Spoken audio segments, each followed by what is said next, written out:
اعوذ باللہ من الشیطان الرجیم بسم اللہ الرحمن الرحیم۔ ناظرین کرام السلام علیکم ورحمۃ اللہ وبرکاتہ۔ مسائل زندگی میں ایک بار پھر آپ کا استقبال ہے۔ آج ہمارے اسٹوڈیو میں مہمان ہیں حجت الاسلام جناب مولانا ذوالفقار صاحب مہدی۔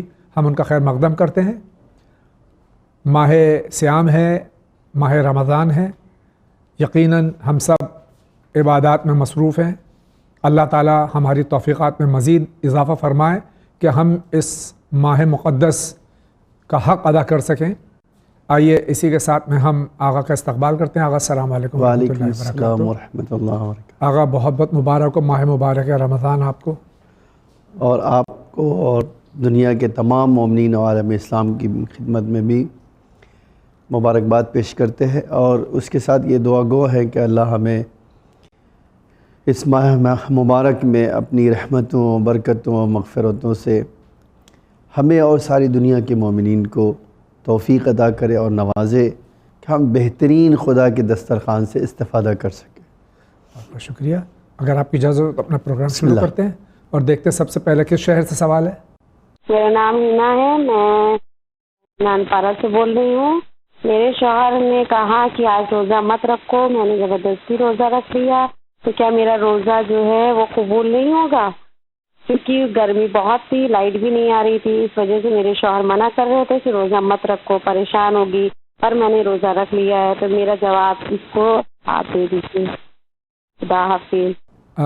بہن نے یہ نہیں بتایا کہ یہ واجب روزہ ہے، ماہ رمضان کا قضا روزہ ہے یا واجب روزہ ہے یا منت کا واجب روزہ، کس طرح کا روزہ ہے یا مستحب روزہ ہے۔ بہرحال روزے سے ہیں اور شوہر نے منع کیا کہ روزہ نہیں رکھو کیونکہ گرمی زیادہ ہے۔ ان کے لیے شرعی حکم کیا ہے؟ میرا جو ہے یہ، اگر آپ نے جیسا کہ کہا یہ کہ واجب اور مستحب روزے کی بات، اگر واجب روزہ ہے اور وقت کم ہے تو شوہر کے منع کرنے کے باوجود رکھا جا سکتا ہے اور روزہ صحیح بھی ہے، جی، ثواب بھی ملے گا۔ لیکن اگر روزہ مستحب بھی ہے تو شوہر کی اجازت کے بغیر نہیں رکھا جا سکتا ہے، روزہ رکھنا صحیح نہیں ہوگا۔ ہاں، اگر شوہر راضی ہے، خالی وہ شفقت اور محبت کی بنا پر کہہ رہا ہے، تب اس میں کوئی مسئلہ نہیں ہے، آپ روزہ رکھ سکتے ہیں۔ بہت بہت شکریہ۔ اگلا سوال لیتے ہیں۔ پشچم بنگال کا ہاوڑا ڈسٹرکٹ سے بول رہا ہوں کہ سوارت کے دن کوئی بولتا ہے عبادت کا رہتا ہے، کوئی بولتا ہے نہیں ہے۔ وہ آپ کا رمضان میں جو 5 دن ہے، 21، 23، 27، 29، وہی عبادت کا رہتا ہے، تو یہ کون سا صحیح ہے کون سا غلط ہے؟ لیلۃ القدر میں جو ہے وہ عبادت سے کرنی چاہیے، یہ کہاں تک صحیح ہے؟ دیکھیے، آپ کس کے دین کو فالو کر رہے ہیں، یہ بہت امپورٹنٹ ہے، بہت اہمیت کا حامل ہے۔ آپ اگر اللہ اور اللہ کے رسول کے دین کو فالو کر رہے ہیں تو اس دین میں یہ ثابت ہے جی کہ شب برات عبادت کی شب ہے، جی، راز و نیاز مناجات کرنے کی شب ہے، مغفرت کی شب ہے، اللہ کی رحمتوں کے نازل ہونے کی شب ہے۔ تو ایک بندے کو کیا کرنا چاہیے؟ اپنی عبادت میں ہی اس رات کو بسر کرنا چاہیے۔ بے شک، جی۔ لیکن اگر آپ مثلا پیغمبر اور اللہ کی سنت کے نہیں، دین خدا کے نہیں ماننے والے، کسی انسان کے ماننے والے، ٹھیک ہے، آپ کی مرضی، آپ اس پہ چلیے، لیکن دین خدا میں یہ بات ثابت ہے جی کہ وہ رات عبادت کی رات ہے اور بندے کو، اللہ کے بندے کو بندگی میں گزارنا چاہیے۔ بہت بہت شکریہ۔ اگلا سوال لیتے ہیں۔ میرا سوال آپ سے یہ ہے کہ مولانا صاحب یہ بتائیے، جیسے میرے روزے قضا ہیں اور میں سنتی روزے رکھ سکتی ہوں، جیسے سوال خدا کرنا ہے تو میں ایسے روزے رکھ سکتی ہوں؟ اس کے لیے ذرا سا مجھے آپ بتا دیں تو مہربانی ہوگی، اور چینل وین کا بہت بہت شکریہ۔ بہن فرما رہی ہیں کہ اگر واجب روزہ قضا ہے تو کیا مستحب روزے رکھ سکتی ہیں؟ نہیں، بالکل نہیں۔ جب تک آپ کے اوپر قضا روزے واجب ہے، آپ مستحب روزے نہیں رکھ سکتی ہیں۔ بہت بہت شکریہ۔ آگے بڑھتے ہیں۔ میرا سوال یہ ہے کہ رمضان شریف میں جو عبادت میں قرآن شریف پڑھتے ہیں، مطلب جو بھی تلاوت کی ہو، تو اس کو روز وقت سے جانے کا، یا اس کے دن میں رمضان میں بکستی ہوں اور اس کے دن بھی بکستی ہوں، تو کیا صحیح ہے؟ میں سنی مسلمان ہوں، تو میرا سوال کا جواب دینا، شکریہ۔ آپ چاہے سنی ہوں یا شیعہ ہوں، بہرحال مسلمان ہیں، سر آنکھوں پر، اور یہ پیغام انسانیت پہنچانے والا ہمارا چینل ہے۔ آگے خدمت میں سوال پیش کرتا ہوں۔ ہماری بہن برادران اہل سنت، ان سے ان کا تعلق بہن ہماری سنی ہے، اور ان کا سوال یہ ہے کہ ماہ رمضان المبارک جو کہ تلاوت کلام پاک کی بہار ہے، اس میں یہ بخشتی ہیں، تو ان کا یہ صحیح ہے عمل؟ یعنی بخشنے سے مراد یہ ہے کہ اس کا ثواب مل جائے، جی اس کا ثواب جن کے کو ہدیہ کرنا چاہتی ہیں ان کو ہدیہ ہو جائے، جی تو کوئی مسئلہ نہیں ہے اس میں۔ جی انسان جو ہے کسی کو بھی سورہ حمد یا قرآن پڑھنے کا، تسبیح پڑھنے کا، مناجات پڑھنے کا، دعا پڑھنے کا ثواب کسی کو گفٹ کر سکتا ہے، اس میں کوئی پریشانی نہیں۔ جی بہت بہت شکریہ، آگے بڑھتے ہیں۔ میرا سوال یہ ہے کہ جو جانور ہم لوگ قربانی کرتے ہیں، خاص کر کے بکرا، تو بکرا جو ہے ایک تو انٹیکٹ ہوتا ہے، اس کا مطلب کان سینگ ٹوٹا نہیں ہونا چاہیے، کان کٹا نہیں ہونا چاہیے، تو بہت سے لوگ بکرے کی قربانی خصیہ کیا ہوا ہوتا ہے، مطلب ان کا جو کیسٹریشن کیا رہتا ہے وہ اس کی قربانی کرتے ہیں، جس کو خصی کہا جاتا ہے۔ تو کیا یہ ہم لوگ بھی، ہمارے ہاں یہ جائز ہیں؟ کیونکہ ہمارے ہاں یہ تحفۃ العوام وغیرہ میں ہم نے دیکھا ہے کہ اس میں لکھا ہے کہ سینگ ٹوٹا، کان کٹا یا خصیہ کیا ہوا جانور نہیں ہونا چاہیے، تو اس پر کوئی شرط ہے؟ کیونکہ یہ قربانی جو ہے ہماری مستحب ہے، واجب نہیں ہے، لہٰذا اس کی اصلاح کریں۔ شکریہ۔ ہماری یہ مستحب قربانی عید قربان میں، اس میں ہم خصی جانور ہم ذبح کر سکتے ہیں؟ بالکل کر سکتے ہیں، کوئی حرج نہیں ہے۔ بہت بہت شکریہ، آگے بڑھتے ہیں۔ اس بندہ حقیر نے ایک چھوٹی سی رقم روپیہ 2514 چیک کے ذریعے چینل ون کے اکاؤنٹ نمبر 336802131703 ڈیٹڈ 8/5/2017 منڈے کو ٹرانسفر کی ہے، غالباً چینل بل کے ایبو اکاؤنٹ میں پہنچ گئی ہوگی۔ چینل بل سے التجا ہے کہ اس کو چیک کرانے کی زحمت گوارا فرمائیں۔ اس بندہ حقیر کو بہت بہت خوشی ہو رہی ہے کہ چینل بل مسائل زندگی کے 500 ایپیسوڈ پورا کرنے جا رہا ہے۔ پروردگار عالم سے دعا گو ہوں کہ بحق کے پنجتن پاک علیہ السلام کے صدقے سے اس چینل بل کو اور زیادہ ترقی کے راستے پر لے جائے اور عرش کی بلندی عطا فرمائے، آمین یا رب العالمین۔ چینل کے اونر، کارکن افراد، علماء کرام اور خاص کر جاوید بھائی کو یہ بندہ حقیر سلام عرض کرتا ہے، قبول فرمائیں۔ پروردگار عالم سے دعا گو ہوں کہ ان سبھی معزز افراد کو صحت یابی کے ساتھ طول عمر عطا فرمائے، اور اسی طرح چینل ون کے ذریعے اپنی خدمات ہم ناظرین کی خدمت میں پیش کرتے رہیں۔ آخر میں یہ بندہ حقیر چینل ون سے درخواست کرتا ہے کہ اس حقیر کے سوالات جو پہلے سے سید زاہد حسین عابدی و سید اطلاع حسین عابدی کے نام سے چینل ون میں ریکارڈ ہو چکے ہیں۔ آپ کا بہت بہت شکریہ، آپ کی دعاؤں کا شکریہ۔ اللہ تعالیٰ تمام مومنین کو، تمام ناظرین کو سلامت رکھے، خاص طور سے اس ماہ مبارک میں سب کے لیے دعا ہے، اور آپ کا جو ہدیہ ہے وہ ہم تک پہنچ چکا ہے۔ آپ کا بہت بہت شکریہ، آگے بڑھتے ہیں۔ السلام علیکم جناب مولانا صاحب اور جاوید بھائی، میں ارشد حسین بات خاکرملہ بڈگام سے ہوں۔ میں ون چینل 3 کے سبھی ممبروں کا شکر گزار ہوں اور ان کو سلام کرتا ہوں۔ ہمارے گھر کے اندر صرف اور صرف ون ٹی وی پہ ون چینل دکھائی جا رہے ہیں۔ جب سے ہم نے ون چینل دیکھنا شروع کیا اس کے بعد ہمارے گھر میں خوشیاں آنے لگی۔ ہم ون چینل کے سبھی پروگراموں کو غور سے دیکھتے ہیں۔ ہم خدا سے دعا کرتے ہیں کہ اس چینل کو دن دگنی رات جگنی ترقی عطا کر دے۔ مولانا صاحب سے میرا سوال یہ ہے، اخباروں کو ہر ملک میں چھاپے جاتے ہیں، اس کے بعد ہر کمپنی اپنے اخباروں کو بیچتے ہیں۔ اسپتالوں، سکولوں، ہوٹلوں، دکانداروں، کمپنی والوں وغیرہ لوگوں کے پاس پہنچائے جاتے ہیں۔ ہر ایک آدمی اخبار کو پڑھ کر اس کو پھینک دیتا ہے۔ اخبار میں علم لکھا ہوتا ہے، اس میں قرآن کے اشتہار لکھے ہوتے ہیں۔ دکاندار کے پاس ہوتا تو تمباکو مٹر وغیرہ کے لیے استعمال ہو جاتا ہے۔ یہ گناہ ہے، ہر ایک کو پتہ ہے کہ یہ گناہ ہے۔ مولانا صاحب ہم کو بتا دیجئے کہ ہم ان اخباروں کو کیا کریں۔